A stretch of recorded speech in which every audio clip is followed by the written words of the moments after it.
अस्सलामु अलैकुम वरहमतुल्लाहि वबरकातुहू। तीन टाइम ऐसे हैं, तीन वक्त ऐसे हैं कि उसमें हमें कुरान मजीद की तिलावत नहीं करनी चाहिए। वो तीन टाइम कौन से हैं कि जिसमें हमें कुरान नहीं पढ़ना चाहिए? आज की इस वीडियो में यही हम जानेंगे, इसलिए कि रमज़ानुल मुबारक का इंतहाई बाबरकत महीना जारी व सारी है। इस मुबारक महीने में जहाँ दीगर इबादात नवाफिल का एहतमाम किया जाता है, कुरान की तिलावत भी कसरत के साथ की जाती है। हर दूसरा मुसलमान कुरान मजीद की तिलावत में मसरूफ़ होता है, कुरान मजीद को ख़त्म करने में मसरूफ़ होता है। किसी ने एक ख़त्म किया होता है, किसी ने 2 किए होते हैं, किसी ने 10 किए होते हैं। तो हर मुसलमान की ये कोशिश होती है कि वो ज़्यादा से ज़्यादा कुरान मजीद की तिलावत करे और ज़्यादा से ज़्यादा ख़त्म करे। अच्छा, यहाँ पर मैं एक बात जो है वो ज़रूर आपके साथ शेयर करना चाहूँगा। देखें, कुछ लोग ऐसे होते हैं कि उन्होंने मिशन बनाया होता है कि हमने कुरान मजीद के इतने ख़त्म करने हैं। किसी ने 10 का मिशन बनाया होता है, किसी ने 5 का टारगेट रखा होता है। अब उनका मकसद सिर्फ़ और सिर्फ यही होता है कि कुरान मजीद को ख़त्म करना। पढ़ कैसे रहें, हुरूफ की अदायगी है या नहीं है, तलफ़्फ़ुज़ का ख़याल रख रहे हैं या नहीं रख रहे, इस बात से उन्हें कोई सरोकार नहीं होता।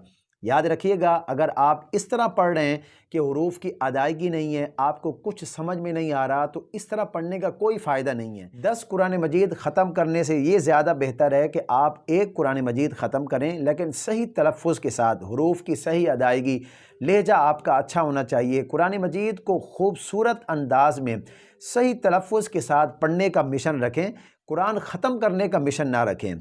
तो इस बात का भी हमें जो है वो ख़ास तौर पर ख़याल करना चाहिए। अब आइए हम जानते हैं कि वो 3 अवकात कौन से हैं कि जिसमें हमें कुरान मजीद की तिलावत नहीं करनी चाहिए।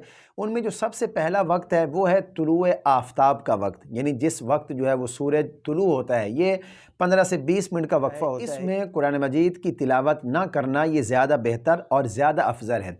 जो दूसरा वक्त है वो है ज़वाल का वक्त। ज़वाल के वक्त में भी कुरान मजीद की तिलावत ना करना ये ज़्यादा बेहतर और ज़्यादा अफजल है। तीसरा जो वक्त है सूरज गुरूब होने से 10-15 मिनट पहले से लेकर सूरज के गुरूब होने तक, ये जो वक्त है, इस वक्त में भी कुरान मजीद की तिलावत ना करना ये ज़्यादा बेहतर और ज़्यादा अफजल है। अच्छा, क्यों कुरान मजीद की तिलावत नहीं करनी चाहिए? इसलिए कि नबी पाक सल्लल्लाहु अलैहि वसल्लम ने इरशाद फरमाया, ये जो 3 वक्त होते हैं ना, सूरज तुलू होते वक्त, ज़वाल के वक्त और इसी तरह सूरज के गुरूब होते वक्त, इन औकात के अंदर जो सूरज परस्त होते हैं, सूरज की इबादत करने वाले, वो सूरज की इबादत करते हैं, सूरज को सजदा करते हैं, सूरज की पूजा करते हैं। तो आप अलैहिस्सलातु वस्सलाम ने हमें इन औकात में सजदा करने से मना किया, वो चाहे नमाज का सजदा हो, सजदा तिलावत हो, कोई भी हो। फरमाया इन औकात में सजदा ना करो, इसलिए कि उन सूरज परस्तों की मुखालफत हो जाए। तो उलमा ये लिखते हैं कि जब इन औकात में सजदा करने की इजाज़त नहीं है, सजदा करना मना है, तो बेहतर ये है कि इन औकात में कुरान मजीद की तिलावत भी ना की जाए। ये ज़्यादा बेहतर और ज़्यादा अफजल अमल है। वगरना अगर कोई शख्स कर भी लेता है तो ऐसा नहीं है कि वो गुनहगार होगा या उसने कोई माज़अल्लाह हराम काम का इर्तिकाब किया, बिल्कुल ऐसा नहीं है। हाँ, ज़्यादा बेहतर और ज़्यादा अफजल ये है कि इन औकात में कुरान मजीद की तिलावत ना की जाए, बचना ज़्यादा बेहतर है। कोई कर लेता है तो इसमें कोई हर्ज नहीं होगा।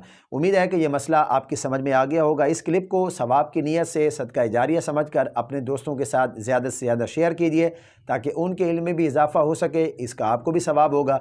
मुझे अपनी ख़ास दुआओं में ज़रूर याद रखें। अल्लाह पाक हम सबको सही मानों में दीन मतीन की समझ अता फ़रमाए।